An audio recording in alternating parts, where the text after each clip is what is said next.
10 макони рӯи замин ки илм барои он шарҳе дода наметавонад. Салом ба як барномаи дигар аз канали Некатоб хуш омадед. ҳатман дар 7 мӯъҷизаи олам ягон маълумоте доред, сохтагиҳои аҷибе ки бинандагонро дар ҳайрат мемонад. Дар дунёи мо маконҳое вуҷуд доранд ки олимону донишмандон дар бораи он ҷавоб ё шарҳе дода наметавонанд ва то имрӯз надодаанд. Дар ҳафти барнома шумо бо 10 то аз ин гуна аҷоибот шинос мешавед.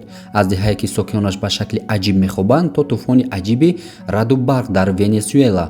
дар охири барнома бошад мо ба шумо обшори яъне шаршараи шайтонро шинос мешавем ки яъне ба шумо шинос менамоем ки ниме аз он маълум нест ки ба куҷо меравад. хуб, тамошобинони гиромӣ, дар канали мо обуна шавед, як зангуларо пахш намоед, як лайки дигар ва мо барномаро сар мекунем. Рафтем. ва чун ҳамеша бояд мо ба шумо хотиррасон кунем ки дӯстони мо аз ширкати 1x ба шумо бо промокоди Некатоб $100 бонус омода кардаганд ва акнун тамошои бозиҳои дӯстдоштаатон боз ҳам ҷолибтар мегардад, чунки ширкати 1x ба шумо беҳтарин ва баландтарин коэффициентҳоро пешниҳод мекунад. маълумоти бештар ва ссилка дар комментарии аввалин закрепит карда шудагай. сокинони деҳаи Калачи дар Қазоқистон бо як бемории аҷибе рӯбарӯ ҳастанд. шояд бовариятон наояд, аммо онҳоро дар ҷояшон хоб мебарад. ба ҷуз ин беморӣ онҳо эҳсоси шадиди хастагӣ ва ҳофизаӣ доранд. тасаввур кунед ки шумо ронандагӣ карда истодаед, аммо яку якбора ба хоби чандрӯза меравед. ҳатман медонед ки баъд аз ин чӣ хоҳад шуд. ин беморӣ ҳам зан ва ҳам мард дар ҳама ҷавонӣ ва ҳам дар пирӣ фаро гирифтааст. давлати Қазоқистон ба сокинон эълон кардааст ки ҳар чӣ зудтар бояд хонаҳои худро тарк кунанд, зеро олимон ба ҳол далели ин чизро намедонанд. аммо як вариант ки ин заҳрҳои радиоактивӣ буда метавонад, дар наздикии ин деҳа як маъдани уран воқеъ аст, аммо дар таркиби хуни мардуми ин деҳа чизе аз радиоактив дида нашудааст, вале мардуми деҳаи ҳамсоя бо чунин мушкилие рӯбарӯ нестанд. барои ҳамин посухе барои ин падида ёфт нашудааст. хуб, шумо чӣ маълумоте доред дар ин бора? метавонед дар комментария бинависед ва моро ликро идома медиҳем. ғалоғула яке аз мушкилоти асосӣ дар шаҳрҳои бузурги дунё ба ҳисоб меравад. ҳатман овози гӯшхароши мошин, алафдаравии шунидаед ки ё замоне ки телевизиони шумо чизеро нишон намедиҳад. то замоне ки мо манбаи ин овозҳоро наёбему онҳоро қатъ насозем, ором намешавем. гӯё ки мағзи сари мо худашро аз дарун хӯрда истодааст. ҳарчанд хушбахтона ин овозҳоро камтар мешунавем, дар яке аз шаҳрҳои штати Нью Мексико, иёлоти муттаҳидаи амрико аз солҳои 90-уми асри 20 аст ки чунин садоҳое шунида мешавад, садоҳое ки дар ҳама ҷойҳои шаҳр шунида мешавад. олимон таи 30 сол аст ки кӯшиш мекунанд то манбаи ин овозҳоро биёбанд, вале ҳатман ин кӯшишҳо то ба ҳол ягон натиҷае надодааст.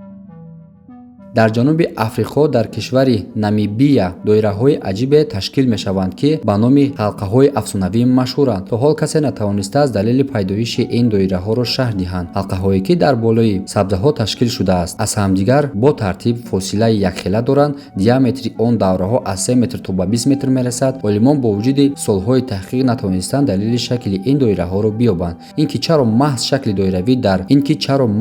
доиравӣ на дигар шаклҳои геометрӣ, фикрҳои гуногуне дар ин бора аз халқҳо баён шудааст. аз хоки радиоактивӣ гирифта то сангҳои осмонӣ ё одамони фазоиро ба ин ҷо нисбат доданд. аммо як донишманд соли 2013 пас аз 6 сол таҳқиқ ва 40 бор сафар ба африқо ба хулосае омад ки пайдоиши ин доираҳо ба як нав мурчаи алоқаманд буда метавонад. онҳо аз решаи гиёҳҳо истифода бурда тадриҷан ин доираҳоро эҷод мекунанд. хуб, шумо чӣ фикр доред ё ки ягон шарҳи худро доред? метавонед фикрҳои худро дар комментария бинависед. барои мо аҷиб аст ва мо роликро идома медиҳем.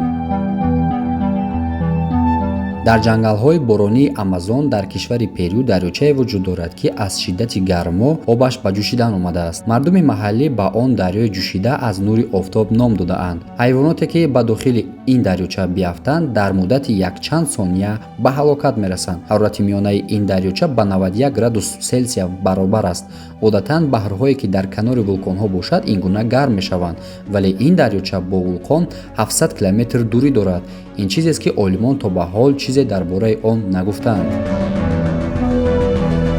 дар кишвари Норвегия нуриҳои шиноваре бо рангҳои зард, сабз ва сурх шабонгоҳ дар фаррози даррае намоён мешавад. ин ҳолат аз чанд сония то якчанд соат давом мекунад. ин нуриҳои дурахшон аз соли 1930 ин ҷониб дида мешавад. яке аз гумонҳо ин аст ки дар наздикии ҳамин дарра як дарёи радиоактивӣ вуҷуд дорад. аз ҳамин дарёи зарарҳои радиоактивӣ хориҷ шуда рангҳои мазкурро ба вуҷуд меоранд. аммо назарияи дигар ҳам вуҷуд дорад ки зарраҳои оҳан боиси ин гармӣ мешавад, вале ин назар ин фикрҳо расман тасдиқ нашудааст.